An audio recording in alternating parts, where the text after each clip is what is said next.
Because that's not how our education system was made. Our education system was made to not create thinkers, but to create workers. And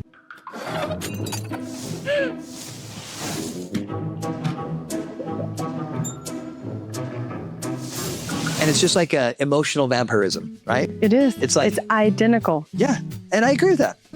But as we've watched the self-esteem prophecy, we recognize that that's just where we are in our evolution, right?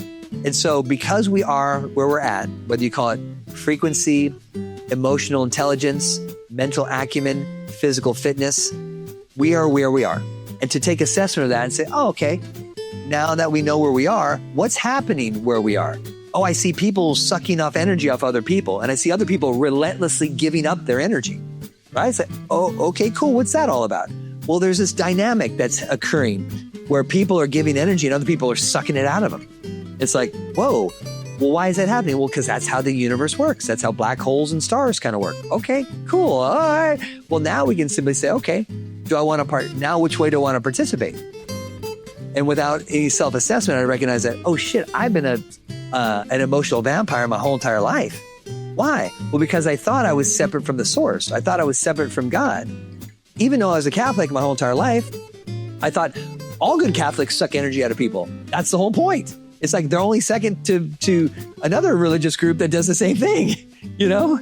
I have to say that I think the path of spiritualism right now is just like that, unfortunately. I can agree. And whenever you see a quote, the reason I stopped you and tried to ask a question is because people change one word and it changes the whole meaning of where it originated. Totally. And that's what happens with the Bible, a book, Buddhism, whatever. People are making it fit for them. Their beliefs, their understanding, their spirituality, their goal, their measurement, their judgment. And I'm just like, pause. Like, just pause. All you're doing is filling in the blank again. Well, it's kind of like saying, attitude adjustment, right? Yeah. That's probably a meme, but doesn't mean it's not true. How about you switch that a little bit to make it my own? How about altitude adjustment? Right? We see those on t-shirts as well. But it's just that slight difference to say, I'm going to adjust my altitude. And the transformation that occurs within that to say, oh, wow, I never thought about it before. But it goes through, you need an attitude adjustment. It's like, it's like, you need an altitude adjustment. Like, oh yeah, I do. It's like, cool, let's go fly someplace, or let's get high, on some killer weed or whatever it is. You know what I'm saying? And so, but having liberty to change, language a little bit is part of the whole creative process there. And so, just because something is a meme doesn't make it wrong or right. Just because something isn't a meme doesn't mean that it's not valid. Just because you take a meme and say, I don't like that meme, but I'm going to switch it a little bit. No, I ask the questions to see what it means to the person in particular and how they're implementing it in life. It talks about, it might be nice to eat 60 grams of protein every single day. And you talk about it. You tell everyone that they should do 60 grams of protein. Yeah. How much protein did you have today? Sure. Like, it's the same thing when it comes to religion. It's the same things that comes to God. Like, the world is out there freaking on blast, telling it how it should be and not living it. And that's the little bit of struggle that I have, because I'm all about trying to digest this and learn and understand. So me poking at you and diving in and I get you flustered is because I want to understand what this sentence means to you, sure, what you're trying to achieve. And then that's how I'll digest if I can get behind that, or I understand it, or I dig into it, or I ask for others, because as much as I love you, you're not my only source of income. Like, I need other people's inputs that applicated it to different ways in life and what works and what doesn't. Sure. And then it's crazy to go back to the original Testament or the Bible or to someone's experience, and you talk about a monk trying to live this. If you're trying to be married to God and trying to be a monk, you can make it happen. Sure. If you're trying to be married to others and create unity within an environment, whether it's married to your job, your family, your friends, like, you got to live that way. Yeah. And so, yeah, a whole other topic about hypocrisy is important as well.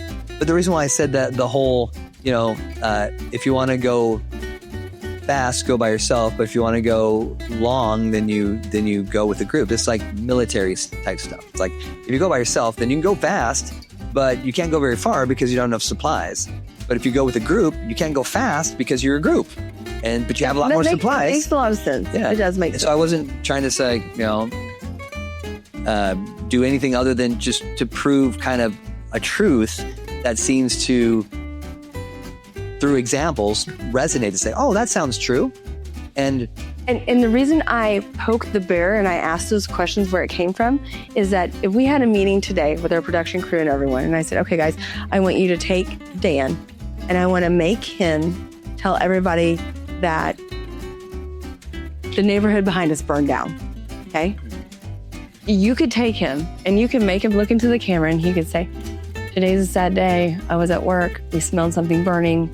All of a sudden we looked outside, there's a fire. We tried to dial 911. They didn't get here fast enough. And this family lost their home. And we put it out there. Sure. And every person that watches it and likes it believe that. I agree. And that's the meme, and that's the implementation of spirituality or Christianity or being a good dad or being a good husband or being a good wife or friend or boss. And like the world is making up their own rules right now with bits and pieces. And everyone needs the due diligence to figure out if it's truth or fact. I totally agree.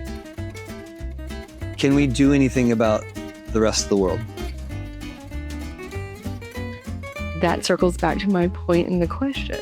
Yeah. Because you can't. So if you just worry about you being the best frequency, evolution, elevation, but then deciding whether or not someone gets to come along. So let me tell you right now, this little tidbit right here, this 30 seconds, more people will relate to than anything else because the whole world, when I say is confused, they are. There's so much information coming at them so fast. No one knows what to believe. Yeah. They don't know if the bomb's going off, if the flood's happening, if it was started by someone, if the border's shut down, if it's safe to go to Mexico, if it's okay to start a business. Well, maybe some people just need an option. So the point of not really worrying about what's going on in the world per se is to just simply say, okay, if we just share our experience and our perspective, then that's probably the best thing that we can do is just to simply provide people with solutions to the problems that they currently face that other opinions or broadcasters aren't really providing for them. And if we can do that, then we'll get lots of people. There's 8 billion people. So even if we got a tiny fraction of that, that's a lot of fucking people. And so we don't have to pretend to be something else. We just have to be, to get back to the word, authentic as we can. And all we're doing is just telling our story, right? It's like a real story of like, hey, there's a bunch of shit going on out there. We can concentrate on that. Or we can decide to say, well, let's concentrate on our immediate sphere of influence. So I have a question for Pablo. This is a good question. I have friends that homeschool. I have friends that go to private school. I have friends that go to public school. I have, kids everywhere. We all have friends like that. But there is a dilemma in the world where homeschooling or certain exclusive groups raise their children not to have exposure to ThinkPads, iPads, cell phones, television, that sort of thing. And there is a good debate where, is that better for your child? Because they will leave. They're going to grow up. You're raising them to live. If you don't expose them to that, is it better that they go out and find out on their own, or that you educate them on what's out there? I think I would judge based on their mental capacity. Because each kid is different. Each kid's going to have a different level of maturity. If your kid kind of a jackass, always setting fires and stuff, yeah, you kind of don't want to teach them get every way to set fires. Right. You know what I mean? So that's what I think. I think every parent, it's up to them to judge based on their own kid, because you're going to know your best. We can shelter its walls. It's authentic. I'm kind of coming back to the authentic side of it, because I almost said your daughter's name. Your daughter, we can protect them for so long. Yeah. Just for so long. Yeah. And then you got to let them fly. And right now with the world is trying to put up walls when they want it and then experiment when they don't. But I'm wondering, with the new age of the new children that are young, they can't get away from cell phones. They can't get away from this information. That's scary. Yeah, and smarter than us is like, they're being groomed, right? For a certain type of reality. Right. And that might not be a good reality from certain standpoint, right? Well, and the reason I ask that, though, is because when people are trying to explore and put their wings out and go against the programming, right now, go against the programming, I see a world that is being reprogrammed right now. Not with the intentions of you or anyone of bad, but the reprogramming's happened. It happened with the weed movement, where it made people more anxiety. I won't get on that tangent. There's all these different things in a cycle that the powers that be integrate into our life, okay? And as we integrate these into our life, it's the demise of human existence as it readapts. And when you could raise a child in a commune that doesn't have exposure around some really great people and grow your food and have your own worship and think outside the box and not understand that a Bible existed or the Buddha exists or whatever. And you go through this whole thing, but then one day they walk off of your compound. What would happen? Same way when inner city kids go out to, some other type of the suburbs, or same thing when a black kid, goes to a white school, or same thing when Hispanic people, come to the United States, or same thing when, someone from the Netherlands moves to Africa. They adapt, or they don't. So do you think your daughter would survive better not ever having exposure to that and then just adapting to the real world, or preparing her? That's kind of what I'm trying to say. But you're making the assumption that homeschool and or things that are not plugged into the programming are inferior or not equipping them, when in fact the program doesn't equip people except to be compliant, soft-headed groupies. Whereas most people, and you can do some research, to see that most homeschool kids are usually more intelligent, more. They're programmed with the stuff you're approved for. Exactly. So why would you not want to program them with stuff that is helpful for them instead of not helpful for them? Like financial 5 years literacy. ago, if you say we had a child, 5 years ago, how you raised that child, would that be how you raise that child today? No, you don't. Again, it's not like you're assuming that there's somehow this robotic cabal of homeschool kids or teachers that are homeschooled, that their parents are not doing the best job that they can to educate their kids about all the things that they think are important, right? Right. I would say that they have a much more vested interest in making sure that their kids are loved, financial literate, can do odd jobs, can balance a checkbook, can eat proper food, all these things. Great. Whereas the alternative to that, public schooling doesn't do that. And so that's what I'm saying is that, and so for the desire to fit into the herd, to be programmed with the stuff that they're being programmed, I would simply say, the alternative to that, such as Waldorf school, would be infinitely better. Yeah. And so why don't we spend more money than any other country on the planet in education, yet we're the dumbest people on the planet? Why is that? It's intentionally, right? So why couldn't we do Waldorf schools for everybody? We could, but we don't want to.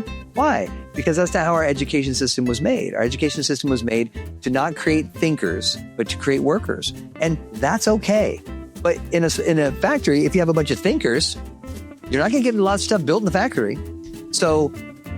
And you're not going to have a conforming populace that you can basically siphon the tax money out of as effectively. If you get a bunch of people that think differently, they're going to say, why am I paying 40% into taxes? Like, no, shut up, just pay your taxes. If everybody said, this is bullshit, and they learned that at an age by you just simply saying, here's some candy. Oh, wait, no, I got 40% of that candy right off the bat. Why? Well, because that's just the way it is. It's like, well, that's unfair. It's like, well, that's just the way life is. But if you said, you're right, Johnny, that's not fair.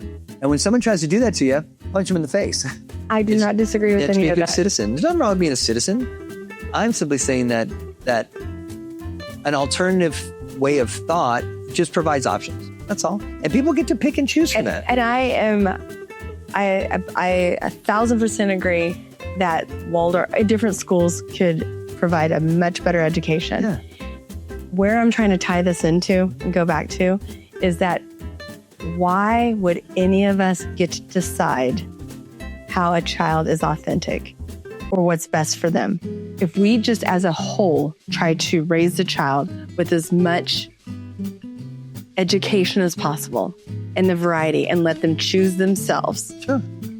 then that's a win. Yeah. Because what the world is right now is this is the right way. This is the school. This is what they should know. This is the way they should go. This is the religion. This is the spirituality. This is no electronics. No electronics is the way. Electronics is the way. And all I'm trying to convey is that it's a balance between all of these worlds. The nutrients today to get into your body, we have better things at our fingertips than anyone did 100 years ago. And to say a diet that's 100 years ago is great today is you're undereducated on what's available.